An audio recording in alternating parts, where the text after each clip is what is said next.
உளவுத்துறை குறித்து சொல்லப்பட்டிருக்கிற செய்திகள்ல இவங்க முன்னுக்கு போய் இன்னைக்கு முதலமைச்சர் பேசுறார் 12 மணிக்கு வந்து விட்டார், 12 மணிக்கு வருவதாக சொல்லி 7 மணிக்கு வந்தார். மீண்டும் மீண்டும் சொல்லுகிறோம் 3லிருந்து 10 வரைக்கும் அவருக்கு நேரம் ஒதுக்கப்பட்டிருந்தது. 3 மணி வரைக்கும் அந்த இடத்தை தன் கட்டுப்பாட்டில் வைப்பதற்கு காவல்துறைக்கு முழுமையான அதிகாரம் இருக்கிறது. அவர் 12 மணிக்கு போடலாம், காலையில் 6 மணிக்கு கூட போடலாம். திறனை விடாமல் அந்த இடத்திலே நீங்கள் நிறுத்தி இருக்க முடியும். பல தடவை நிறுத்தி இருக்கிறது. எதிர்கட்சிகளுடைய கூட்டங்கள் கூட நிறுத்தப்பட்டிருக்கிறது. ஆனா என்னன்னா அதையே செய்யல, தடுத்திருக்கணுங்கிறாங்க. அந்த எஸ்பி எப்படி தடுப்பார்? அவ்வளவு பெரும் கூட்டம் காலையில 8 மணில இருந்து ராத்திரி 7 மணி வரைக்கும் 10 மணி நேரத்துக்கு மேல கூடி கிடக்குது விஜயை பார்க்க. அந்த கூட்டத்தை விஜயை பார்க்க விடாம தடுத்துட்டாங்க அரசாங்கம். அங்க செய்தி போனா என்னங்க ஆயிருக்கும்? இப்ப 40 பேர் அங்க என்ன ஆயிருக்கும்? இப்படி ஒரு செய்தி அப்படி வந்ததுன்னு வைங்க. இந்த கூட்டம் 12 மணி நேரமா குடிக்க தண்ணி இல்லாம விஜயை பார்க்கணுங்கிறதுக்காக கிடக்குது. இவ்வளவு பெண்கள் வந்திருக்காங்க, இவ்வளவு கூட்டம் கிடக்குது. இந்த கூட்டத்தை அரசு உள்நோக்கத்தோடு விஜய்க்கு மாசுன்னு சொல்லி 30 விழாவை தாண்டி பெரிய கூட்டம் விஜய் கூட்டிட்டாங்கிற பொறாமையில விஜய் நம்மளை பார்க்க விடாம தடுத்துட்டாருன்னு இந்த கட்சி இந்த வாயெல்லாம் பேசுமா பேசாதா? அன்னைக்கு அந்த கூட்டத்தில் எவ்வளவு பெரிய பதட்டம் அதனால உருவாயிருக்கும். அப்போ ஒரு கூட்டத்தை உணர்ச்சி வசமா விஜயை பார்க்கணும்னு கூடியிருக்க கூட்டத்தை எப்படி கையாளணுமோ அப்படி காவல்துறை கையாண்டிருக்கு. அவருக்கு சொல்லியிருக்கு. அவர் பொறுப்புணர்ந்து செயல்பட்டு இருக்கணும். ஒரு லீடர், நீ வெறும் சினிமா நடிகன் இல்ல, ஒரு தலைவர். இல்லையா கரூருக்குள்ளே வரவிடாம தடுத்திருக்க முடியாதா? அப்படி இருந்தாலும் அந்த கூட்டம் அங்கதான் நிக்குது. கரூருக்குள்ளே விஜய வரவிடாம தடுத்திருந்தாலும் அந்த கூட்டத்துடைய ரியாக்ஷன் எப்படி இருந்திருக்கும் அதை சொல்லுங்க. 2 நிமிஷம். இப்போ மரியாதைக்குரிய பத்திரிகையாளர் குரியன் அவர்கள் உச்சநீதிமன்ற தீர்ப்பிலேயே அவர் ஒரு உள்நோக்கம் கற்பிக்கிறார். ஆனால் அவரெல்லாம் பாருங்கள், அவரையும் சொல்லக்கூடாது குறிப்பிட்ட ஒரு நபரை, இவங்கெல்லாம் உயர்நீதிமன்றத்தில் வாதி பிரதிவாதியே இல்லாமல் வழக்கை நடத்தி நீதியரசர்கள் கேட்ட குறிப்பிட்ட கருத்துக்களுக்கெல்லாம் இவர்கள் சரி என்று வாதிட்ட ஒரு குழுவும் தமிழ்நாட்டில் இருக்கிறது. ஆனால் நான் தெளிவாக சொல்லுகிறேன், உச்சநீதிமன்றம் போலீஸ் இன்ஆக்டிவ் என்று சொன்னது எதற்காக என்று சொன்னால், போலீசினுடைய அடிப்படை வேலை, அவர்கள் செய்ய வேண்டிய பேசிக் ஒர்க்கே மீறப்பட்ட பிறகுதான் இப்படி ஒரு சம்பவம் நடக்க முடியும். விஜய் தரப்புலையோ அந்த கட்சிக்காரங்க தரப்புலையோ யாரும் துப்பாக்கி எடுத்து போலீஸ் மேல ஒரு டெரரிஸ்ட் ஆக்ட் நடத்தல. நீங்க அதை தெளிவா புரிஞ்சுக்கணும். அப்படி நடத்தாம அந்த இடத்திலே ஒரு பிரச்சனை நடக்குதுன்னா உளவுத்துறையும் போலீஸும் சிறைநீர் ஆயிடுச்சுங்கிறது தமிழ்நாட்டில இருக்கிற சோகால்டு நடுநிலையாளர்களை தவிர எல்லாருக்கும் இயல்பா புரிகிற விஷயம், டிஃபால்ட் ஃபேக்டர். அதனால உச்சநீதிமன்றத்திலிருந்து இப்படி கருத்து என்பது ஒன்றும் பிரச்சனை இல்லை. அதே சிபிஐ என்கொயரி பண்ணும்போது என்ன கேள்வி கேட்பாங்க? அனுமதி கொடுத்தீங்களா, அந்த அனுமதியை அவங்க ஒப்புக்கொண்டு வாங்கினாங்களா ஒப்புக்கொள்ளாம வாங்கினாங்களான்னு கேட்பாங்க. ஒப்புக்கொண்டு தானே வாங்கியிருக்காங்க. ஒப்புக்கொள்ளும் போது எத்தனாயிரம் பேர் வருவான்னு சொல்லி சொன்னாங்க? 10,000 பேர். எத்தனை பேர் வந்தாங்க?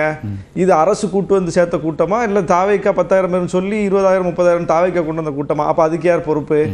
அது மாதிரி ஒவ்வொன்றுக்கும் விஜய் தான் பொறுப்பாகிறார். அந்த இடத்துல தண்ணி பாட்டில் ஏற்பாடு பண்ணாது அரசு கேட்குமா தாவைக்காவை கேட்குமா? சிபிஐ உணவு ஏற்பாடு பண்ணாததுக்கு அரசை கேட்குமா தாவைக்காவை கேட்குமா? ஏன்னா கலவரத்தை தூண்டும் வகையில் பதிவு போட்டுட்டு தூக்குனது யாரு? அரசா தாவைக்கா நிர்வாகியா?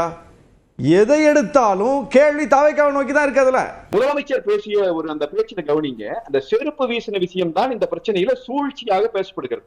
இது கிரிமினல் கேஸாக பதிவு பண்ணப்பட்டு உச்சநீதிமன்றம் கேட்டது, ஏன் கிரிமினல் கேஸ் பதிவு பண்ணிருக்கீங்கன்னு கேட்ட போது 41 பேரினுடைய மரணம் என்பதால் பண்ணோம் இவங்க பதில் சொன்னாங்க, இவங்க தரப்பு வழக்கறிஞர். ஆனால் இப்ப பிரச்சனை என்னன்னா, இந்த வழக்கு எந்த இடத்துல, இந்த சம்பவம் எந்த இடத்துல கிரிமினல் கேஸா மாறுது? செருப்புகள் வீசப்பட்டு விஜய் மீது ஒரு தாக்குதல் நடத்தப்பட்டு அதன் பிறகு நெரிசல் ஏற்பட்டு அதிலே மக்கள் உயிரிழந்ததால் ஒரு கிரிமினல் ஆக்டிவிட்டி இன்வால்வ்டுங்கிற பிரச்சனை இருக்கு இல்லைங்களா? அது செருப்பு வீசினாங்க. இத்தனை கேமராக்கள் லைவ் போடுறீங்க. அதுவும் எல்லா கட்சிகளை விடவும் ஊடக வெளிச்சத்துல நீந்தி வரக்கூடியவர் விஜய். அங்க இருக்கக்கூடிய ஒவ்வொரு அசையும் பதிவாகுது. அவர் வண்டியில பதிவாகுது. அவர் வண்டியிலும் கேமரா இருக்கு.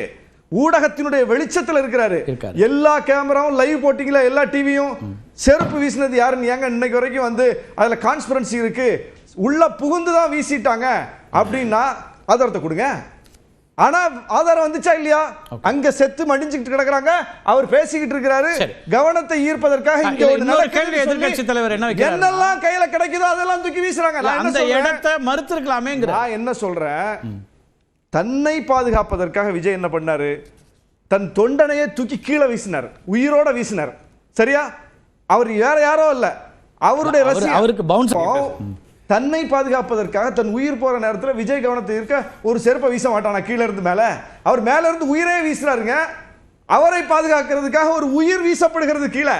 அப்போ கீழே இருந்து ஒரு உயிரற்ற பொருளை வீசுறது ஒரு குற்றமா? சரி, அப்படி அப்படி யார் வீசினாங்களோ கண்டுபிடிங்க. சரி, ரைட். பவுன்சர்ஸ் வந்து அந்த ஆள் அடையாளம் போட்டு எல்லா கேமராவும் இருக்கு. இவரு தாவேக்காக சம்பந்தம் இல்லாத ஆளு. திட்டமிட்டு விஜய் செருப்பால வீசினார்னு காட்டுங்க. இந்த நாள் வரைக்கும் 3 வாரம் ஆயிப்போச்சு. இது வரைக்கும் ஒரு கேமரா, ஒரு மீடியா அது யாருன்னு எடுத்துட்டு வந்து காட்டல. ஆனா உண்மை வந்துருச்சு. அவங்க கவனத்தை ஈர்க்கிறதுக்கு தான் வீசுறாங்க அப்படிங்கறது தெரிஞ்சு போச்சு. அப்புறம் திரும்ப திரும்ப அதையே சொல்லிட்டு இருக்கிறதுல பின்னணி இருக்கா இல்லையா? அதுதான் சொல்றேன். இடம் தேர்வுல அரசு செய்த தவறு என்ன? நேரம் குறித்ததுல அரசு செய்த தவறு என்ன? தண்ணி கொடுக்காததுல அரசு செய்த தவறு என்ன? உணவு ஏற்பாடு பண்ணாததுல அரசு செய்த தவறு என்ன? பிரச்சனை நடந்தோன்னா ஓடி போனதுலையும் வந்து மக்களை காத்ததுலையும் அரசுடைய தவறு என்ன? அவர் கரூர்ல இருந்து ஓடி சென்னைக்கு வராரு, முதலமைச்சர் சென்னையில இருந்து கரூருக்கு போறாரு. இதுல கரூர்ல இருந்து ஓடி வந்து சென்னைக்கு வந்தது குற்றமா, சென்னையில இருந்து விமானத்தை பிடிச்சு கரூருக்கு போனது குற்றமா? இதுல ரெண்டுல எது குற்றம் சொல்லுங்க? ரெண்டுல எது குற்றம்? ஆம்புலன்ஸை மறிச்சது குற்றமா, அங்க உயிருக்கு போராடுறவங்களை மீட்பதற்கு ஆம்புலன்ஸ் போனது குற்றமா? ரெண்டுல எது குற்றம்?